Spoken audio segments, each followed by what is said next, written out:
नमस्कार. आज आपण एका अशा विषयावर बोलणार आहोत जो आपल्या सगळ्यांच्या भविष्याशी जोडलेला आहे. कृत्रिम बुद्धिमत्ता म्हणजेच AI, जी आपल्या कामाला वेग देते, पण काहींच्या मते तीच आपली नोकरी घेणार आहे. AIमुळे खरंच नोकऱ्यांवर गदा येणार आहे का? आणि जर असं असेल तर बेरोजगारीचा स्फोट होणार का? आजच्या या चर्चेत आपण याच विषयाचा सखोल आढावा घेणार आहोत. नमस्कार. आणि हा विषय आता फक्त चर्चेपुरता राहिलेला नाहीये. तो आपल्या दारापर्यंत येऊन पोहोचला आहे. एंट्री लेव्हल जॉब्स जसं की call centre, data entry, accounting, content writing, अगदी कोडिंगमध्ये सुद्धा AIचा प्रभाव दिसायला लागलाय. बरोबर. तर आज आपण याच्या दोन्ही बाजू पाहणार आहोत. पहिली बाजू म्हणते की AIमुळे बेरोजगारी वाढणार आणि दुसरी बाजू म्हणते की AI नवीन संधी निर्माण करणार. चला तर मग पहिल्या बाजूपासून सुरुवात करूया. AI म्हणजे नोकऱ्यांचा शत्रू. या दृष्टिकोनानुसार ऑटोमेशन, रोबोटिक्स, चॅटबॉट्स या सगळ्यामुळे नोकऱ्या कमी होत आहेत. याबद्दल जरा अजून सांगाल का? हो, नक्कीच. म्हणजे बघा, ह्याचे एक ठोस उदाहरण म्हणजे कॉल सेंटर्स. आज अनेक कंपन्या ग्राहक सेवेसाठी OpenAI किंवा Google यांनी विकसित केलेले AI चॅटबॉट्स वापरत आहेत. आणि याचा परिणाम खूप मोठा आहे. किती मोठा? म्हणजे आकडेवारी काय सांगते? जिथे आधी समजा 100 कर्मचारी लागायचे, तिथे आता फक्त 20 लोक आणि एक AI सिस्टम पुरेशी ठरतीये. 100 वरून थेट 20? म्हणजे अक्षरशः 80% कर्मचारी कमी झाले? अगदी. आणि मग प्रश्न सरळ आहे की उरलेले 80 लोक कुठे जाणार? आणि हे फक्त कॉल सेंटर पुरतं मर्यादित नाही. भारतासारख्या देशात जिथे आधीच बेरोजगारी हा एक मोठा मुद्दा आहे, तिथे AIमुळे हा ताण तो आणखी वाढू शकतो. ही खरोखरच एक गंभीर आणि विचार करायला लावणारी बाजू आहे. पण मग सगळं चित्र इतकंच निराशाजनक आहे का? कारण आपल्याकडे जी माहिती आहे त्यात नाण्याची दुसरी बाजूही तितक्याच प्रकर्षाने मांडली आहे, जी म्हणते की AI म्हणजे एक मोठी संधी. हो, आणि त्यासाठी आपल्याला थोडं इतिहासात डोकावून बघावं लागेल. कारण तंत्रज्ञानामुळे होणाऱ्या बदलांना आपण पहिल्यांदाच सामोरे जात नाहीये. जेव्हा संगणक आले तेव्हा काय झालं? तेव्हा लोकांना वाटलं की टायपिस्टच्या नोकऱ्या संपल्या. बरोबर. आणि जेव्हा इंटरनेट आलं तेव्हा वाटलं की पोस्ट ऑफिस बंद होतील. पण तसं झालं का? नाही, उलट संपूर्ण नवीन उद्योगच उभे राहिले. अगदी. झालं काय की जुन्या नोकऱ्यांचं स्वरूप बदललं आणि त्या जागी त्याहून अधिक आणि वेगळ्या प्रकारच्या नवीन संधी निर्माण झाल्या.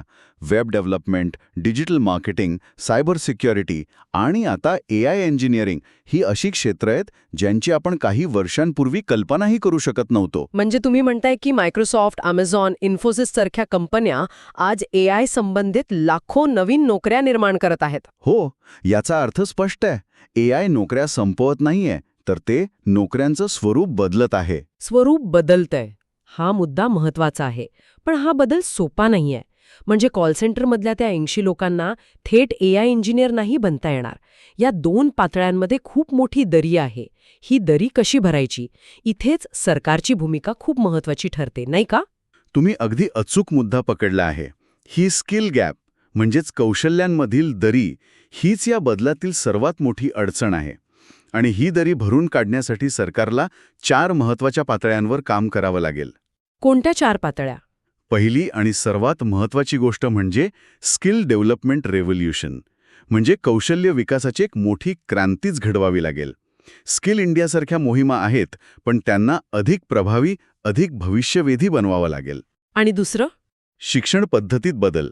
आजही अनेक कॉलेजेसमध्ये जुने कालबाह्य झालेले अभ्यासक्रम शिकवले जातात.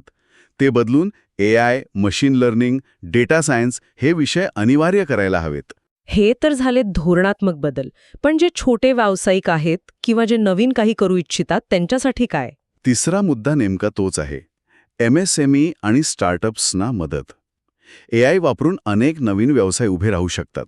सरकारने अशा स्टार्टअप्सना कर सवलत, सबसिडी आणि कर्ज पुरवठा करून प्रोत्साहन द्यायला हवं. आणि चौथा मुद्दा, जो तुम्ही म्हणालात की कदाचित सर्वात संवेदनशील आहे? हो, तो म्हणजे सोशल सिक्युरिटी नेट.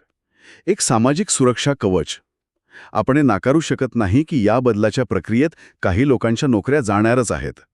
अशा लोकांसाठी सरकारने बेरोजगारी भत्ता किंवा नवीन कौशल्य शिकण्यासाठी रिस्किलिंग स्टायपेंड यांसारखी उपाय योजायला हवेत. त्यांना या बदलाच्या काळात आधार द्यायला हवा. हे झालं सरकारी पातळीवर. पण एक सामान्य व्यक्ती म्हणून काय केलं पाहिजे? कारण शेवटी बदल तर आपल्याला स्वतःमध्ये करायचा आहे ना. बरोबर. व्यक्ती म्हणून ही 4 गोष्टी खूप महत्वाच्या आहेत. पहिली आणि सर्वात मूलभूत गोष्ट म्हणजे सतत शिकत राहा. एकदा पदवी घेतली की शिक्षण संपलं हा विचार आता पूर्णपणे मागे सोडावा लागेल. आपल्याला आयुष्यभर विद्यार्थी बनून राहावं लागेल.